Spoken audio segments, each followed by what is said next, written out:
بسم اللہ الرحمن الرحیم۔ میرے عزیز دوستو، آپ سب کو N.a.q TV4 پر خوش آمدید۔ میرے عزیز دوستو، N.a.q TV4 یوٹیوب چینل کو اگر آپ نے سبسکرائب نہیں کیا، اس کو سبسکرائب کریں۔ آپ کو سیاسی، سماجی اور معاشرتی مضامین اور ویڈیو سننے کو ملتی ہیں۔ آج ہم ان دنوں وطن عزیز میں مرشد کا بول بالا ہو رہا ہے۔ یوں ہمارے مرشد ہمیں سبق تو یہ پڑھاتے رہے کہ ہم کوئی غلام ہیں، یہ کوئی نئی بات نہیں۔ ہٹلر سے لے کر مغل شہنشاہوں اور اس کے بعد آنے والے داستانیں، اورنگزیب عالمگیر، اس کے بعد مہاراجہ رنجیت سنگھ کی داستانیں غلاموں کی تباہی سے بھری پڑی ہیں۔ لیکن اس وقت ہم وطن عزیز کے علماء کرام سے ایک سوال پوچھ کر رہنمائی حاصل کرنا چاہتے ہیں، اور امید ہے علماء کرام بھی ہماری رہنمائی فرمائیں گے۔ میرا ان سے یہ سوال ہے، اگر ایک شخص مسلسل جھوٹ بولتا رہے، جھوٹ کو پلاتا رہے اور درگوئی کا کام لے کر فساد و شر پھیلاتا رہے،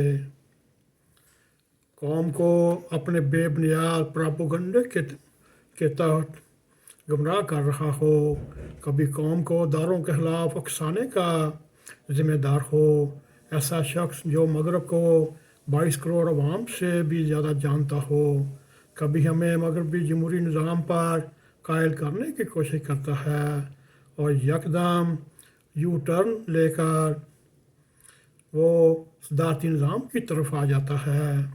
اس کے دل میں بڑی خواہش تھی، بلکہ حضرت پیر صاحبہ کی بڑی خواہش تھی، عمران خان ایک امیر المومنین بن جائے۔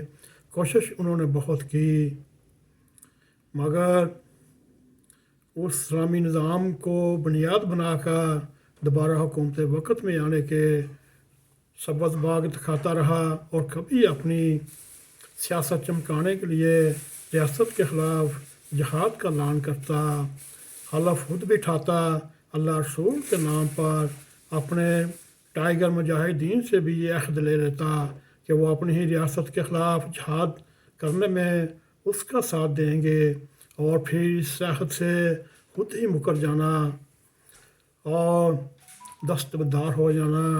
اس کو آپ کیا کہیں گے؟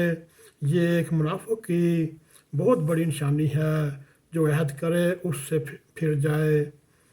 میرے عزیز دوستو، علماء کرام سے میرا ایک بار پھر عاجزانہ درخواست ہے، اس کے لیے کیا حکم ہے؟ سوال یہ بھی پیش نظر رکھا جائے کہ کسی بھی مسلمان حکمران، خصوصاً آئین پاکستان کے آرٹیکل 62، 63 کو ہونے یا نہ ہونے کی بحث سے بالاتر ہو کر صرف صادق اور امین کی بنیاد پر توشہانہ سے کم قیمت پر حاصل کرنے والے تحفے، چاہے وہ قیمتی گھڑیاں ہوں، چاہے طوائف ہوں، کو بازار میں مہنگے داموں فروخت کرنا، بڑی منافع کمانا اور سرکاری کھاتے میں جمع نہ کرانا، اسے اور کیا کہیں گے؟ اس کو چوری کہیں گے، اس کو ڈاکہ کہیں گے۔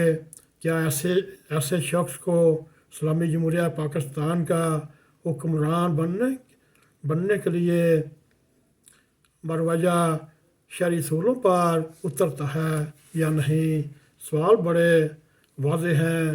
انتشار پھیلانے والا، لوگوں کو گمراہ کرنے والا، جھوٹ بولنے والا، پھر جھوٹ بول کر جھوٹ پر قائم رہنے والا، بیتان تراشی کرنے والا، قومی سلامتی کے داروں کو متنازع بنانے والا، قومی رازوں کو راز نہ رکھنے والا، جہاد کے نام پر ریاست کے خلاف پبلک کو یا عوام کو اکسانے والا، کیا اسلامی جمہوریہ پاکستان کا حکمران بن سکتا ہے؟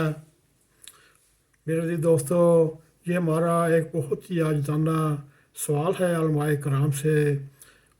ہم امید کرتے ہیں ہمیں شرعی اصولوں کے مطابق اس سوال کا جواب ملے گا۔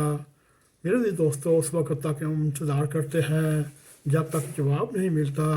اگر آپ کو ہماری ویڈیو پسند آئے اس کو لائک بھی کریں، اس کو شیئر بھی کریں، کمنٹ سیکشن میں جا کے اظہار خیال کرتے ہوئے ناک ٹی وی 4 کو سبسکرائب کریں اور ہمیشہ کی طرح جاتے جاتے بیل آئیکن کو کلک کریں تاکہ ہماری تازہ ویڈیو آپ تک پہنچتی رہیں۔ اسی کے ساتھ السلام علیکم ورحمۃ اللہ وبرکاتہ۔